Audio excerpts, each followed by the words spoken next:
চাওক আমি জুবিন গাৰ্গৰ ন্যায় প্ৰসংগত আৰু অসমৰ পৰা বাংলাদেশী বিতাৰণৰ ক্ষেত্ৰত অসমীয়া যুৱ মঞ্চই প্ৰথম দিনাখনৰ পৰা স্পষ্টতাৰে কোনো ধৰণৰ কম্প্ৰমাইজ নকৰাকৈ মাত মাতি আহিছে। কিন্তু আটাইতকৈ ডাঙৰ কথাটো হ'ল হিমন্ত বিশ্ব শৰ্মা চৰকাৰে ছিংগাপুৰৰ সেই মানুহকেইজনক কি কাৰণে আজিলৈকে অসমলৈ আনি হাতকুৰা লগাব নোৱাৰিলে। একেখন ইয়তত থকা এই কাহিনীটো আপোনালোকে ভালকৈ অসমৰ জনসাধাৰণে মন কৰিব। একেখন ইয়তত থকা 5জন দোষী হ'ল, কিন্তু বাকী 7-8জন দোষী নহ'ল। ইয়াত কাৰোবাৰ ক্ষমতাৰ অপব্যৱহাৰ হৈছে নেকি? গণতান্ত্ৰিক শাসন ব্যৱস্থা খৰ্ব হৈছে নেকি? আমাৰ প্ৰশ্ন আছে হিমন্ত বিশ্ব শৰ্মাৰ ওপৰত। অসমীয়া যুৱ মঞ্চই অতল অদম্যভাৱে অসমীয়া জাতি জনগোষ্ঠী ধৰ্ম বৰ্ণ নিৰ্বিশেষে আমি সদায় জাতিটোৰ কাৰণে মাত মাতি আহিছোঁ আৰু অনাগত দিনতো ধৰ্ম বৰ্ণ নিৰ্বিশেষে আমি ৰাইজৰ হৈ মাত মাতি যাম।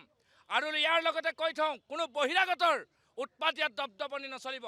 এই চতুৰ সিদ্ধাৰ্থ শৰ্মা এই বহিৰাগত বণিকটোৱে এই বণিকবিলাকে আহি আহি অসমখন শেষ কৰি পেলাইছে। এই বণিকবিলাকক অসমীয়া যুৱ মঞ্চই অনাগত দিনত গণতান্ত্ৰিকভাৱে নহয় অগণতান্ত্ৰিকভাৱে দৌৰাই দৌৰাই খেদিব। কিন্তু ইহঁতৰ উৎপাত বাঢ়িছে। অসমীয়া ল'ৰা ছোৱালীক ইহঁতে মৃত্যুৰ মুখলৈ ঠেলি দিয়াৰ যিটো চক্ৰান্ত, এই বহিৰাগত গোটেই বহিৰাগত এণ্ড কোম্পানী বুলি ক'ব লাগিব। যোৱাকালি অলপ দিনৰ আগত এজন বহিৰাগত মূলৰ মন্ত্ৰীয়ে কৈছে ইয়াত হেনো আমাৰ অসমীয়াৰ কোনো অধিকাৰ নাই। আমি তেওঁকো খবৰদাৰ কৰি দিছোঁ, তালি টোপোলা বান্ধিবলৈ সময় নহ'ব। কিন্তু অসমীয়া যেতিয়া জাগিব আৰু অসমীয়াক আৱেগিক জাতি বুলি কোৱাসকলক কৈ দিছোঁ, অসমৰ অসমীয়াই 17বাৰকৈ মোগলক পৰাক্ৰম কৰিছে। গতিকে এই কথাটো হিমন্ত বিশ্ব শৰ্মাই মনত ৰখাটো ভাল। অনাগত দিনত সংগ্ৰাম তীব্ৰ হ'ব। জুবিন গাৰ্গে ন্যায় পাব লাগিব। অসমীয়া যুৱ মঞ্চৰ এই শেষ কথা আৰু স্পষ্ট কথা। জয় আই অসম।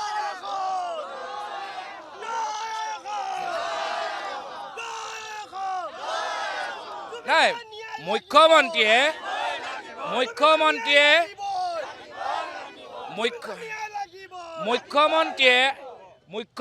কৈছে ফাৰ্ষ্ট ট্ৰেক আদালত নালাগে। সাংঘাতিক তুলুঙা মন্তব্য এইটো। কিয় ফাৰ্ষ্ট ট্ৰেক জামিনত ওলাই যাব? তাৰমানে তেওঁ তদন্ত ক'ৰবাত খেলি মেলি কৰিছে নেকি? কি কাৰণে মুখ্যমন্ত্ৰীয়ে আগতীয়াকৈ কথাবোৰ গম পায় যে ফাৰ্ষ্ট ট্ৰেক আদালত কৰিলে জামিনত মুকলি হৈ যাব? কি আচৰিত কথা। আমি শিক্ষা দীক্ষাৰে আমাৰ সকলোৱে পৰিপুষ্ট জ্ঞান আছে। মুখ্যমন্ত্ৰীয়ে ভাবিব নালাগে তেওঁ যে একদম ছুপাৰ টেলেণ্টেড আৰু টেলেণ্টেড মানুহ আছে অসমত। গতিকে মুখ্যমন্ত্ৰীয়ে যি ধৰণৰ কথা কৈছে, মই ভাবোঁ অসম আৰক্ষীয়ে আমাক আজি যেনেকৈ গণতান্ত্ৰিক প্ৰতিবাদটো ৰাখিছে, তেনেকৈ অসম আৰক্ষীয়ে মুখ্যমন্ত্ৰীৰ ওপৰত ব্যৱস্থা ল'ব লাগে। কাৰণ তেওঁ যে কৈছে, মানে অসম আৰক্ষীৰ ওপৰত তেওঁ আস্থা নাই নেকি? তেওঁ যে ফাৰ্ষ্ট ট্ৰেক আদালত গঠন কৰিলে দোষী সাৰি যাব? এই কথাবিলাকে খুন্দিয়াইছে। আৰু জুবিন গাৰ্গৰ মই একালৰ ঘনিষ্ঠতকৈও ঘনিষ্ঠ। গতিকে জুবিন গাৰ্গৰ ন্যায় লাগিব, নহ'লে কিন্তু ইয়াৰ পৰিণাম অতি ভয়াৱহ হ'ব। এই শেষ কথা। আজি অসমলৈ গৃহমন্ত্ৰী আৰু প্ৰধানমন্ত্ৰী ইমান দিন আহি থাকিলে, জুবিন দাৰ মৃত্যুৰ পিছত অসমলৈ কমে 6-7বাৰ আহি থাকিলে, আজিলৈকে জুবিন ক্ষেত্ৰত যাবলৈ কিন্তু সময় নহ'ল। এইজন প্ৰধানমন্ত্ৰী, এইজন গৃহমন্ত্ৰীক আমি সকীয়াই দিছোঁ। হিমন্ত বিশ্ব শৰ্মাই ক'লে নেকি প্ৰধানমন্ত্ৰী আৰু গৃহমন্ত্ৰীক জুবিন ক্ষেত্ৰলৈ নাযাবলৈ? আমি প্ৰশ্ন কৰিব বিচাৰিছোঁ। যদি হিমন্ত বিশ্ব শৰ্মাই কৈছে, কিন্তু তেনে হিমন্ত বিশ্ব শৰ্মা জাতিদ্ৰোহী হয়। কাৰণ জুবিন ক্ষেত্ৰলৈ যাবলৈ প্ৰধানমন্ত্ৰী আৰু গৃহমন্ত্ৰী কিয় সময় নহ'ল? তেওঁলোকে মাত্ৰ আঁচনি নামত, বিদেশী নামত প্ৰলোভন দি ৰাইজক ভোটৰ তালিকাত প্ৰস্তুত কৰি অসমীয়া সমাজক তেওঁলোকে বিভ্ৰান্তি সৃষ্টি কৰিছে। আমি সকীয়াই দিছোঁ হিমন্ত বিশ্ব শৰ্মাক। অনাগত দিনত যদি জুবিন দাই ন্যায় নাপায়, তেনেহ'লে কিন্তু হিমন্ত বিশ্বক আমি ন্যায় নিদিম। 26ত আমি অসমীয়া যুৱ মঞ্চই স্পষ্টভাৱে কৈ দিছোঁ। নিশ্চয় প্ৰধানমন্ত্ৰীয়ে আৰু অমিত শ্বাহে আজিলৈকে নৰেন্দ্ৰ মোদী অমিত শ্বাহে এটা কথা জুবিন দাক কথা নক'লে। কাৰণ কি হৈছে? আজি জুবিন দাক কিজানি পৰিকল্পিতভাৱে হত্যা কৰিছে নেকি কোনোবাই? এই ৰাজনৈতিকভাৱে হত্যা কৰিছে নেকি জুবিন দাক? আমি ভাবিবলৈ বাধ্য হৈছোঁ। কাৰণ আজি যিজন প্ৰধানমন্ত্ৰী গৃহমন্ত্ৰী অসমত আহি এটা শব্দ ক'বলৈ তেওঁলোকৰ সময় নাই। সেইকাৰণে আমি হিয়াৰ মঠু কেতিয়াও আমি এৰি নিদিওঁ। জুবিন দাৰ পৰিয়ালৰ লগত অসমীয়া যুৱ মঞ্চ সদায় আছোঁ, সদায় থাকিম। প্ৰয়োজন হ'লে আমি গুলি খাম, স্পষ্ট কথা।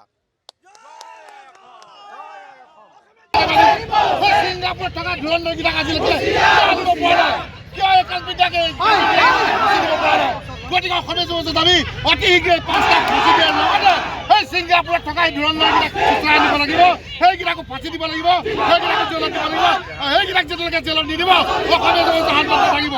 আৰু অবৈধ বাংলাদেশী কিয় মুখ্যমন্ত্ৰীগৰাকী ডাঙৰীয়া ভাবুকি লৈছে? ইমান দিনে লাখ লাখ হেক্টৰ ভূমি তেওঁ বেদখলমুক্ত কৰিছিল, আমি তেখেতৰ লগত আছিলোঁ আৰু আছোঁ।